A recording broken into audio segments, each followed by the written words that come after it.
In the first Blitz game, Kasparov had white. It was a fluctuating struggle, very tense game, which finally ended in a draw. Probably a fair result. Anand showed in that game that he is a class Blitz player. He really had Kasparov worried. If you like playing Blitz, maybe you can always go along to the local Geneva Chess Club and some information about it outside. It's worth going along. There's also discussions about some of the games that were played in this tournament. Look at the opening, Dan. That's interesting. But back to this one. They're repeating. Excuse me. They're repeating the opening from their first game, where really Kasparov won a beautiful game, quite convincingly, and they're playing exactly the same way. I wonder, so far, exactly the same moves. First 15 moves, exactly the same. Anand hasn't really had time to prepare anything new. Maybe he's got a second idea he wants to try out in this game. Now Kasparov having to think again. Should he play in exactly the same way?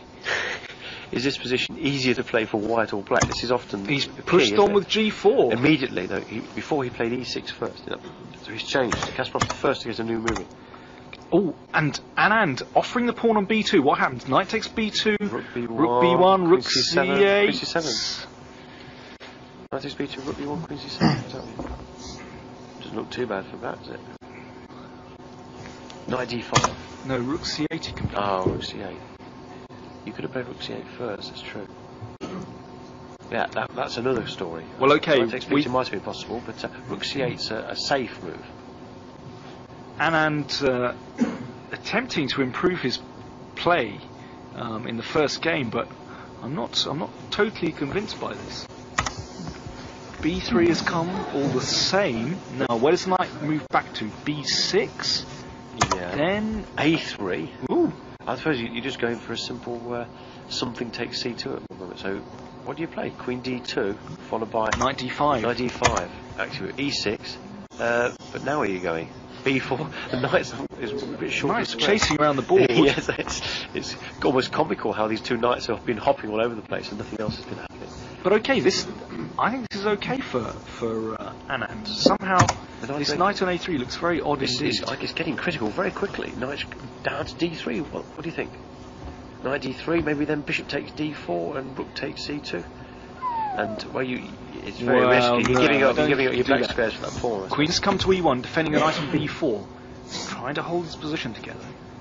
And then, well, who's got the worst place? H4, Kasparov advancing those pawns again. Obviously, you can't take an H4 because you lose the knight on D4. I suppose you can play C4 and the knight on A3 might look a bit silly later on. Maybe rook D1, bishop E3. He's trying to play. Well, we're going to get the same structure: pawn down to H3, then G3. That's right. Oh dear. Yeah, let's hope. He's done it. Well, we've almost got the same pawn structure as in that first game, and somehow, I was very sceptical about White's position in that game. Knight B5. Knight B5. This is quite dangerous. Knight takes B5 is possible, with ideas of if the bishop takes A1, knight takes D6 check. But if the knight takes B5, there's bishop takes B5, and both white rooks are on prise. So, okay, rook D1. Just bringing this centre. Now look, knight finds a better square. Knight C3. Oh, there's a pin. It's a temporary pin. But this list looks awful. I don't like the way Anand's. Maybe you should play this. This knight on C3 is tremendous, and now the rook on D1 is attacked. The pawn on E4 is attacked. I think Anand is in all kinds of trouble. This is a repeat performance of the first game. Look at Anand's king; it's wide open. I think it was a mistake too. I think you should have sacked the exchange with knight F2 and picked up the G pawn in compensation. Well, I just don't think you should have gone for this opening again. He obviously didn't have a clear improvement. Hold on, there's something happening on the E file, isn't there? On the F file, all sorts of funny things are happening here.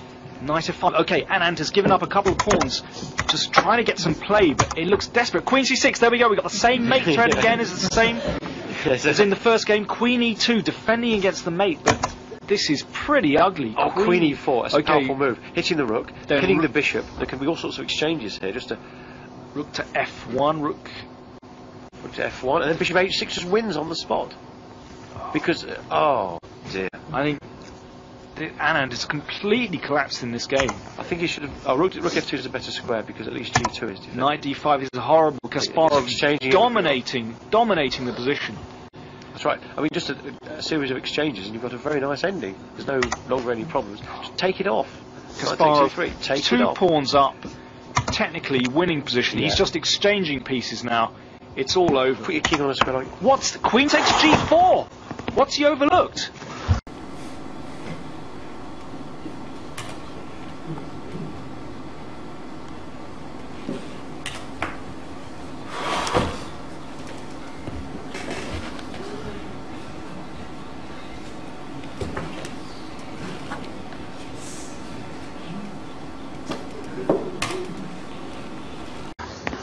This is incredible.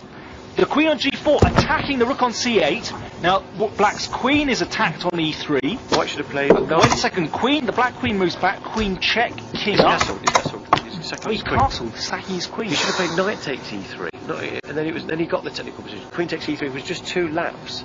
There's a lapse. Well, it's Kasparov's got a big extraordinary. advantage on the clock, but suddenly.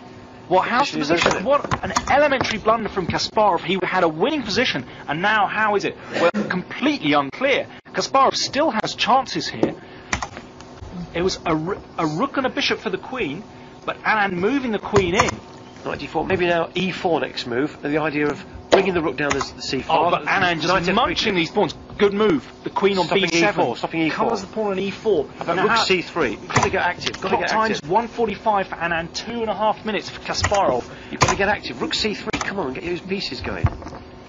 Double the rooks, maybe. Oh no, double rooks is disastrous. f7 drops. Well, there's F5. knight c4 go. I think Kasparov is completely lost. What an extraordinary blunder. Yes. Yet an elementary oversight. Knight e6 and then knight c5 maybe. I don't know, but the black pieces aren't really working No. in harmony, are they? I think the most important thing, Anand has got rid of those pawns that were cramping his king, so Anand's king is safe, and I just cannot believe that move from Kasparov. It's Blitz, and in Blitz all is fair. Okay, knight c4, there we go. d5. Pawns, now Oh, queen the idea is takes, queen rook d5, takes rook- knight. Very very nice pretty. tactics, but knight d6, what about knight d6? And then the f7 square is... Knight d6 looks good, there we go. Knight e3 check, king h3. The king is pretty safe on this square. You can't get a rook to the And h now file. f7 is caving in. Anand threatening rook takes f7. F5, F5, ooh, but now F5. his king It's the is only very hope. exposed. It's- Ooh, Kasparov wants to play rook f6, rook h6. Yes, what can you do? Has he found some way to confuse the issue? What to play? Queen to e7 or something? Queen to Queen- e6? At least there's some checks on the Okay, white and now side. what about rook f6? F4. He's played f4. Kasparov fighting for his life here. Kasparov is incredible resources again. It's just Knight amazing. f7. And now knight G5 is- g5 There's no check. idea. What can black do? There must And be then something here. queen across. That's dangerous. Knight g5 check and queen g6 threatened. So Anand's now going on the attack. That's right. And look at the times. 1 minute and a few seconds each. It's enough time to get something. Minute and a half, Kasparov. A minute. Rook f7. Kasparov has given up. And he's Oh. given it up. And now rook at f6. He gave up his rook to get some play, but he wants to play rook h6 check. Rook h6 check. Come on, what's going on? This is extraordinary. Kasparov managing to keep chances alive just when you think the position's over. It's murky, but what can you do with e4 followed by rook h6 with some sort of perpetual play? F5. That's cutting things down. Good move. d4. Get those d4s going. Kasparov's managed to get And incredible now resources. how is rook f4, queen e7? He just wants to play queen takes pawn on e4. And with a material advantage here, queen against bishop and knight. But Kasparov fighting for his life here. How about d3, queen takes e4, d2, rook takes d2, rook check, knight f1 check, and knight takes rook on d2. Well, this is maybe possible. Kasparov glancing at the clock, he's under a minute. But Anand only has 47 seconds left. 47 Can is he actually win 55, this? 54, incredible stuff. Rook h6 check, king goes to g3. Can you find a move then? You're a bit Play restricted. rook h6, king g3, Knight, f1, knight d1. What's this? He's hitting a attacking the rook, rook. rook f4. Maybe if white's threatening rook g4, that would be end of the world. Rook g4 and wins. Rook g4, that looks over, and he's resigned. Extraordinary.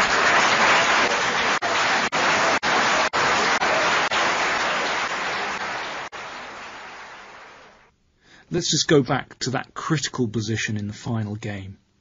Here Kasparov played queen takes e3, blunder, and then Vichy played queen takes g4, so that the rook on c8 is attacked by the queen on g4, and the rook on e1 has been uncovered by the queen and is now attacking the queen on e3. So something had to give, and that's why Kasparov gave up his queen. but a really terrible mistake. Instead of that, it was possible just to play knight takes e3. Just exchange the pieces the other way around. And now Anand really must recapture. Queen takes e3. Queen takes queen. Rook takes queen. And simply castles kingside. Kasparov is 2 pawns up here. I don't think it's going to be terribly difficult for him to win. The next move, he'll be able to play pawn to f5 and just steam those pawns down the board. It's just a completely winning position for black. There was a time when Kasparov was considered to be invincible. He just went from tournament to tournament, leaving a trail of destruction behind him.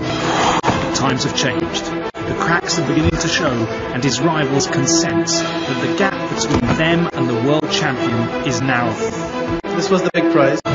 C'était vraiment le Grand Prix. I'm absolutely delighted that I won it.